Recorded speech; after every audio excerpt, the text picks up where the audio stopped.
Bienvenue à tous. Pour commencer, nous vous proposons une plongée dans l'un des lieux les plus difficiles d'accès du Moyen-Orient, Idlib en Syrie, près de la frontière avec la Turquie. À l'heure où Bachar al-Assad sort peu à peu de son isolement, Idlib reste la dernière poche de résistance au président syrien.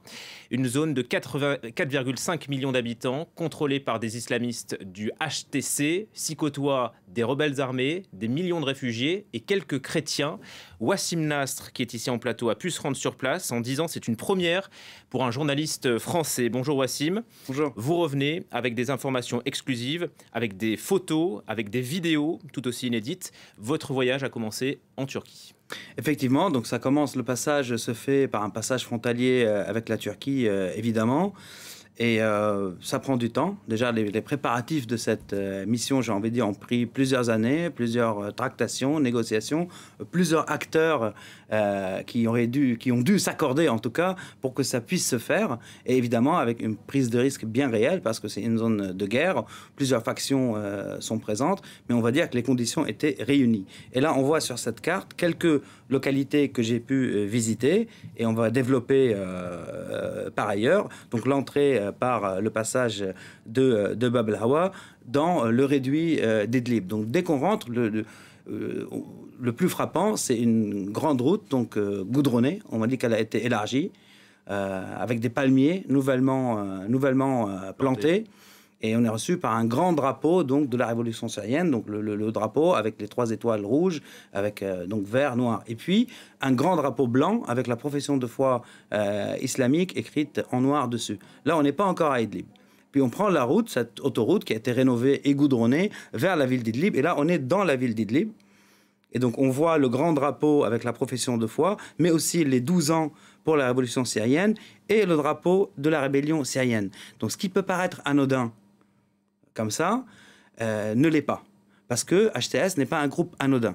HTS, c'est chapeauté par Mohamed Al-Joulani, qui a été missionné par Baghdadi, chef de l'État islamique en Syrie en 2012, qui l'a quitté pour rejoindre Al-Qaïda, puis qui a quitté Al-Qaïda pour aujourd'hui combattre Al-Qaïda et les groupes djihadistes à Idlib. Donc c'est important parce que les drapeaux nationaux sont reniés par les djihadistes en général. Et je n'ai vu que 2 bannières islamiques et que des drapeaux de la révolution partout à Idlib et dans les zones que j'ai pu visiter. Ce qui est notable aussi dans cette entrée, les premières impressions, c'est qu'il y a 2 checkpoints de la police des checkpoints qu'ils appellent. Et j'ai pas vu de présence armée. J'ai pas vu d'hommes en habit afghan. J'ai pas vu d'hommes avec des kalachnikovs en bandoulière. Pas de présence armée dans toutes les villes que j'ai visitées et sur 4 jours. Et ça m'a été dit, en tout cas par mes accompagnateurs, qu'ils ont fait comprendre aux gens que les combattants, leur place est sur le front et pas parmi les civils.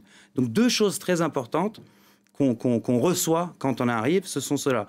La présence des drapeaux de la Révolution, l'absence de combattants, 2 checkpoints avant d'arriver dans la ville, ce qui est très, très léger. Et puis j'ai aussi eu l'occasion, on va voir dans des photos, de visiter plusieurs lieux dans la ville.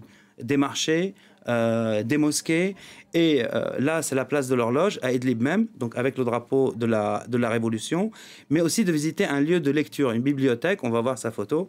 Là c'est le bâtiment du gouvernorat d'Idlib, emblématique, et là c'est le Kitab Café, donc le café du livre, où donc il y a évidemment femmes à part, hommes à part, mais c'est un lieu de lecture pour les étudiants, pour les gens qui veulent venir lire. Il est voulu comme un havre de paix. Donc, il se trouve entre l'ancien hôtel Carlton et la mosquée Al-Tawhid au cœur d'Idlib. Et donc, ça aussi, c'est à noter. Donc, évidemment, femmes à part, hommes à part, dans ce lieu, dans les restaurants aussi, dans les lieux, mais pas dans les malls. Donc la mixité parfois est tolérée ? La mixité est tolérée dans les malls et dans les jardins publics. Donc ça, c'est aussi à noter. J'ai vu des hommes fumer. J'ai entendu de la musique révolutionnaire sortir des échoppes. Donc on est très loin de l'image qu'on peut avoir d'un réduit djihadiste pur et dur, où la musique serait interdite, où la cigarette serait interdite, etc. etc. Donc ça, c'est la première impression. Une vie finalement à peu près normale ? C'est une vie, je dirais pas normale, parce qu'ils sont en guerre quand même, mais c'est une société qui est gouvernée par un groupe rigoriste, mais qui a renié le djihad mondial. Donc ça, c'est important. Et c'est un groupe qui s'est imbriqué, on va dire, dans la dynamique locale, au point d'accepter d'autres groupes et de créer ce fameux gouvernement de salvation qui est formé par des civils, en fait, que j'ai pu rencontrer quelques ministres de ce gouvernement. Et qui reste en guerre avec Damas. Qui reste en guerre avec Damas. Aujourd'hui, il y a une sorte de trêve depuis 3 ans, donc depuis 2020, qui tient plus ou moins. Il y a des escarmouches, on va dire, sur quelques fronts. Il y a des frappes de temps en temps, que ce soit de l'armée russe ou de l'armée syrienne, mais ça reste très limité par rapport à l'intensité qu'on a pu connaître avant. Il ne faut pas oublier aussi que l'armée turque est présente, avec plusieurs milliers de militaires. On a une vidéo de la M4 que j'ai pu traverser, sur laquelle il y a plusieurs postes de l'armée turque. Et ça aussi, ça tient grâce à la présence de l'armée turque, qui fait barrage en même temps, un petit peu. Là, voilà, ça c'est la M4. Et là, on va traverser la ville de Ariha, qui a été frappée par le tremblement de terre aussi. Ça, il ne faut pas oublier que la zone était durement frappée avec la Turquie, beaucoup plus que les zones du régime, hein. Donc les millions de déplacés, les réfugiés, plus le tremblement de terre qui a frappé la région. Et là, si vous voyez les tentes au pied des immeubles, parce que les immeubles ne sont plus habitables, on voit la destruction. Donc destruction à cause du tremblement de terre, mais aussi à cause des frappes. Et les maisons qui tombent, parce qu'elles sont fragilisées par les frappes, ça il ne faut pas l'oublier. Donc les gens vivent au pied de leurs immeubles pour ne pas les quitter. Et ça c'est la fameuse M4, où quand même des patrouilles russes et turques ont patrouillé ensemble pendant quelques mois. Ça s'est arrêté depuis un an et demi, et où même les Turcs sont pris des attentats, que ce soit d'Al-Qaïda ou de l'État islamique, avant que HTS ne contienne ces deux groupes. C'était pas l'objectif de votre visite, mais une rencontre a été organisée avec le numéro 1 du groupe, rencontre fortement encadrée, évidemment. Oui, c'était pas du tout prévu. J'avais pas demandé particulièrement à voir donc Abu Mohammed Al-Joulani, qui est à la tête de ce groupe et qui, encore une fois, était missionné par Baghdadi, donc au nom de l'État islamique en 2011-2012 pour aller en Syrie. Puis il a quitté Baghdadi pour rejoindre Al-Qaïda. Puis il a quitté Al-Qaïda en 2017 pour les combattre aujourd'hui. Donc c'est important de le rappeler. Il est sur la liste des personnages, des personnalités terroristes ou des hommes. Et là, on le voit au milieu de la photo. Donc j'ai pu le rencontrer. On a une discussion de plus d'1 heure. Je ne peux pas rentrer dans les détails de la discussion. J'ai aussi rencontré la personne qui a le masque à sa droite, c'est Abou Mari Al-Qahtani. Donc lui, c'est un Irakien, c'est un compagnon de route de Joulani. Et lui, par contre, il m'a dit des choses, on va dire, assez intéressantes. Parce que lui et l'autre homme qu'on voit en t-shirt, Abou Ahmed Zakour, c'est eux qui ont en charge, on va dire, d'une manière assez tacite, le combat contre l'État islamique et Al-Qaïda dans le réduit d'Idlib. Donc, et Abou Mari Al-Qahtani a aussi le même parcours que Joulani. Donc, État islamique, Al-Qaïda, puis renier les deux. Et donc, il m'a dit des choses intéressantes, parce qu'il m'a dit on n'a rien contre l'Occident, on ne veut pas se battre contre l'Occident, on a plutôt des messages à l'Occident, on a besoin que l'Occident s'ouvre sur nous, et il ne faut pas oublier que nous, donc HTS et Joulani, nous avons empêché beaucoup de jeunes, ou la jeunesse qui est entassée dans ces camps, de pencher du côté d'Al-Qaïda ou de l'État islamique. Donc, ils disent que c'est leur combat par intérêt, parce que ce soit Al-Qaïda ou l'État islamique menace leur pouvoir à Idlib, mais aussi leur intérêt, on va dire, dogmatique, parce qu'ils considèrent que l'État islamique sont ces déviants et qu'il faut les combattre et sauver la jeunesse sur place d'aller dans leur rang. On n'est pas en train de dire que HTS est devenu un groupe démocratique ou qui prône la démocratie, hein. Attention, ça reste un groupe rigoriste, ça reste un groupe islamiste, mais c'est une expérience inédite parce que c'est la première fois qu'on a un groupe qui était djihadiste et qui sort du djihad et qui devient de plus en plus imbriqué dans le tissu local et de plus en plus politique avec des vrais changements dans son attitude vis-à-vis du djihad global. C'est la première fois que ça arrive. Avec un exemple peut-être concret et plus inattendu, vous avez pu vous rendre dans des villages chrétiens dans la zone d'Idlib, donc. Absolument, ça, ce n'était pas prévu. Ça faisait partie des sujets que j'ai voulu discuter avec eux, pour être clair. Hein. Mais je ne m'attendais pas à ce qu'ils m'invitent à participer, ou à témoigner en tout cas, d'une rencontre. Et là, on voit une des églises donc, des 3 villages, donc il y a Jdaïdé, Knaïe et Yarkoubiye, qui est en train d'être rénovée. Donc, j'ai vu les travailleurs là-dedans en train de rénover l'église qui a été brûlée par les djihadistes qui, à un certain moment, étaient liés au Front al-Nusra, Al-Qaïda, que Joulani chapeautait à l'époque. Hein. Donc aujourd'hui, ils sont en train de la reconstruire. Ils sont en train de la rénover. Ils sont en train de reconstruire le monastère. On va voir des photos du monastère qui a été touché par le tremblement de terre pour le coup. Et là, c'est l'église du monastère, du cloître Saint-Joseph qui est restaurée et où la messe, j'ai demandé aux personnes présentes, est-ce que vous faites la messe tous les dimanches? Ils m'ont dit non, tous les jours. Et vous voyez là, la croix, c'est important aussi. Là, on ne voit pas très bien, mais en dehors, c'est peint en noir. Deux côtés de la croix sont peints en noir pour qu'elle ne soit pas visible. Et là, sur cette photo, on a vu aussi que la croix n'était pas visible. Sur cette photo, on voit qu'ils ont quand même reçu, dans les villages chrétiens, des réfugiés musulmans du coin. Donc la charité chrétienne qui s'exprime encore malgré tout ce qu'ils ont parcouru. Ça, c'est le cloître Saint-Joseph. Il faut rappeler qu'ils étaient à peu près 20 000 chrétiens avant la guerre. Aujourd'hui, ils sont quelques centaines. Je n'ai vu que des vieilles personnes, peut-être 3 jeunes. Donc la région était vidée. Et là, on voit aussi que les croix ne sont pas présentes. Donc, et ça, je ne pense pas que ça va changer. Donc, ils ont plus de latence, on va dire, mais ils n'ont pas le droit d'afficher leur foi. Ils n'ont pas le droit d'ériger les croix sur leurs églises. Et ça, je ne pense pas que c'est prêt à changer. Donc, pour revenir à la réunion à laquelle j'ai assisté, donc c'est une réunion de restitution de biens et de terres. Donc, il y a eu des maisons qui appartenaient aux chrétiens, qui étaient confisquées quand même par HTS en 2018, qui leur sont restituées aujourd'hui, que ce soit à Idlib-Ville ou dans les villages. 70 maisons, j'ai appris, ont été restituées.